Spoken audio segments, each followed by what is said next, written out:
orang-orang profesional, ya. Termasuk PDIP ya, Pak? Ya, ya.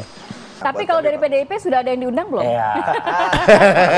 Hari ini Atas dasar pertimbangan banyak hal, kita memutuskan juga untuk tidak masuk dalam kabinet.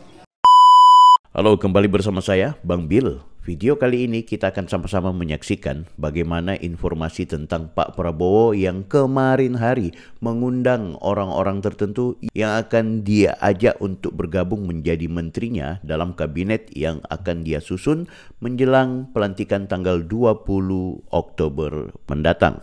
Nah, menariknya ada beberapa partai politik yang memang figur-figurnya telah ikut dan bergabung. Sementara ada juga partai-partai tertentu yang justru kader-kadernya tidak terlihat.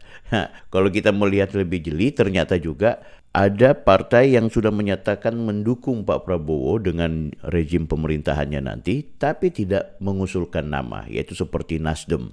Nah, yang paling menarik, Nasdem itu punya alasan khusus.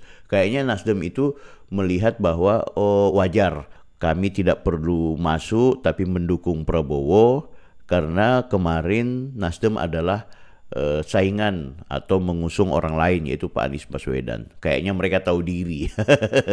Nah, sementara ada PKS ya, PKS yang ternyata menurut Pak Prabowo itu ada profesional, tapi sebenarnya dia kader PKS. Nah, menurut Pak Prabowo, teman-teman media yang meliput proses ini tidak ada yang tahu kalau ternyata yang bersangkutan adalah kader dari PKS.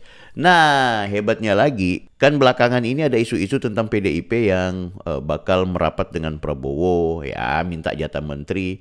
Ada pertanyaan dari wartawan, apakah akan ada menteri dari PDIP? Prabowo sih cuma jawab, ya insya Allah. Bahkan pertanyaan kedua, bagaimana dengan menteri PDIP? Ya, Prabowo malah cuek gitu. Jangan-jangan memang nggak dimasukkan. Nah, ini juga diperkuat oleh wawancara ke salah seorang juru bicaranya PDIP di TV One itu. Jawabannya ya nggak tahu gitu. ya ngarap kayaknya teman-teman PDIP ini. Alasannya sih sekarang lagi sibuk dengan pilkada. Ibu Mega lagi arahkan untuk sibuk pilkada, untuk membangun dinasti politik lagi. Coba kita cek ya, kita cek ini, kita akan lihat bagaimana Pak Prabowo menjelaskan tentang ada menteri-menteri yang menurut dia adalah orang-orang hebat. Ada juga yang menurut dia semuanya sedang disesuaikan ya. Disesuaikan dan berharap banyak orang yang akan bergabung nanti bersama Pak Prabowo, terutama adalah partai-partai yang mau berjuang bersama beliau. Jangan lupa like, comment, and subscribe supaya kita ini bisa mengembangkan channel dan bisa menyajikan banyak informasi kepada Anda semua. Oke, ini dia. Mungkin PKS Anda tidak perhatikan, tapi karena dia seorang profesional. Jadi begini, beberapa saya terus terang aja saya menyatakan saya apresiasi para ketua umum. Banyak ketua umum yang diajukan orang-orang profesional, ya. Termasuk PDIP ya, Pak? Ya. Jadi saya kira itu yang saya termasuk PDIP ya, Pak Prabowo ya. Ini nggak tahu ya apakah beliau belum mau menjawab karena jangan-jangan memang tidak perlu masuk PDIP atau seperti apa, guys. Itu Anda bisa nilai sendiri. Tapi di pemberitaan-pemberitaan lainnya memang juga sarter ya bahwa Pak Prabowo itu berpotensi akan mengundang PDIP untuk masuk menjadi bagian dari koalisi. Dan juga ada agenda untuk bertemu dengan Megawati. Tapi sampai sekarang juga memang belum ada pertemuan itu gitu. Jangan-jangan harap-harap aja gitu. Tapi kalau aku sih kalau PDIP, PKS, termasuk ada tuh PKB tuh yang tadi musuh waktu di kontestasi pemilu, terus menawarkan diri sebagai menteri atau mau jadi bagian dari menteri. Menurut aku kadang-kadang betul juga Pak Mahfud, ya mending biarkan aja orang yang berjuang itu diberikan porsi gitu, daripada kita kemarin kan berlainan. Tahu-tahu kayak juga Nasdem. Nah, Nasdem walaupun alasannya ya kami tetap akan berjuang bersama Pak Prabowo, tapi kami nggak perlu ada dalam kementerian. Ya ini kadang-kadang juga bahasa-bahasa politis ya, kita nggak tahu ini sebenarnya apa secara substansial kan gitu. Nah ini kita dengarkan ini tanggapan ada agenda 3 kader PDIP yang katanya akan masuk di kabinetnya Pak Prabowo.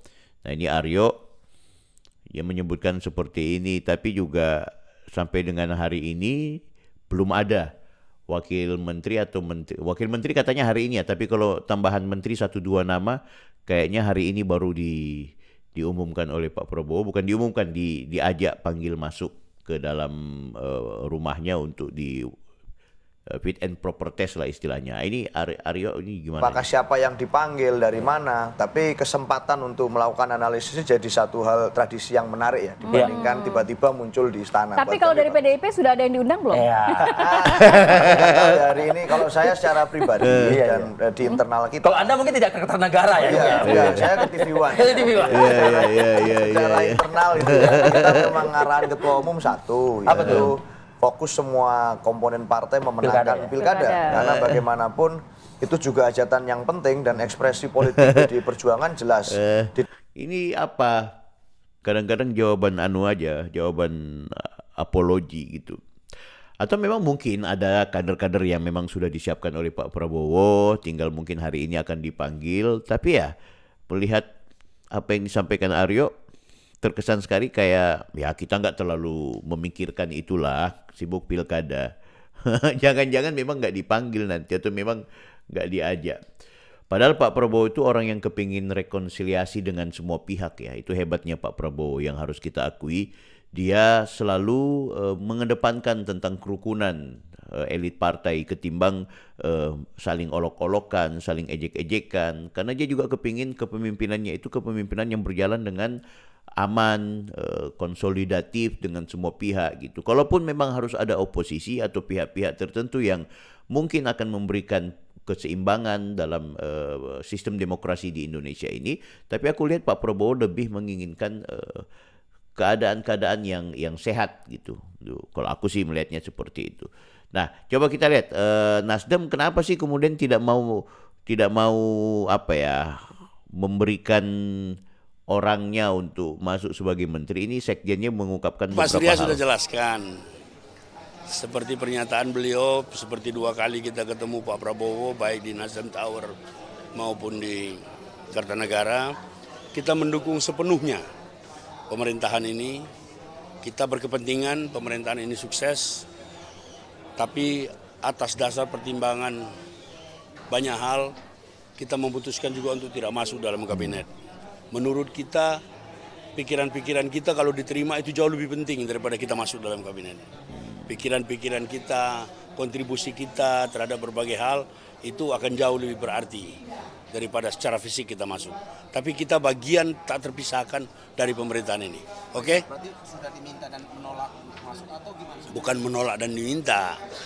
Pak Prabowo pernah bilang, Nasdem kok belum kasih masuk nama, kita diam aja. Jadi bukan soal menolak atau menerima, tetapi sikap Nasdem adalah memberi kontribusi lain selain menempatkan orang di kabinet.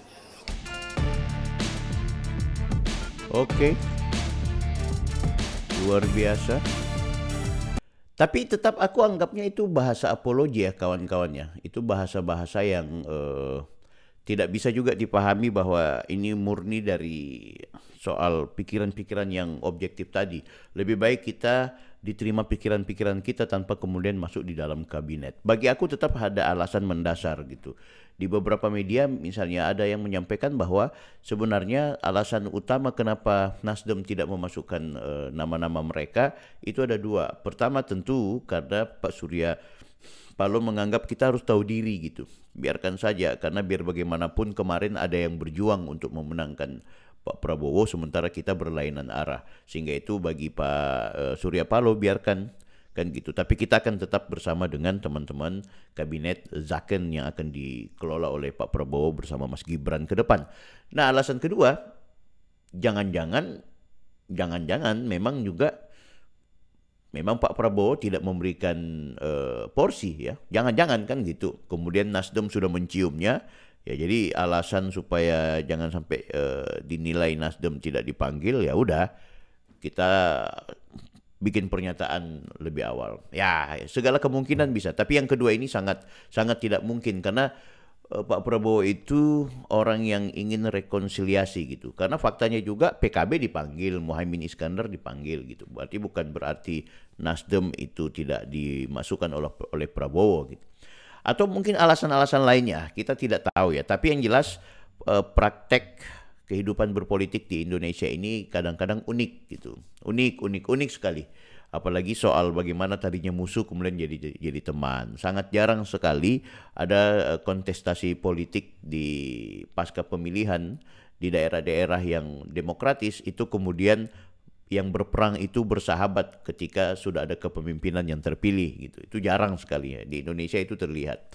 Oke guys, yang jelas kita tertawa saja bagi mereka-mereka yang kemarin menunjukkan penghinaan, pelecehan, ya partainya yang kemudian menghina Pak Prabowo dan sekarang partainya coba untuk mau merapat. Aduh, alhasil. Tapi sudahlah, itulah kehebatannya Pak Prabowo. Dia ingin hidup dalam satu kerukunan kepemimpinan dalam rangka untuk menuju Indonesia Emas.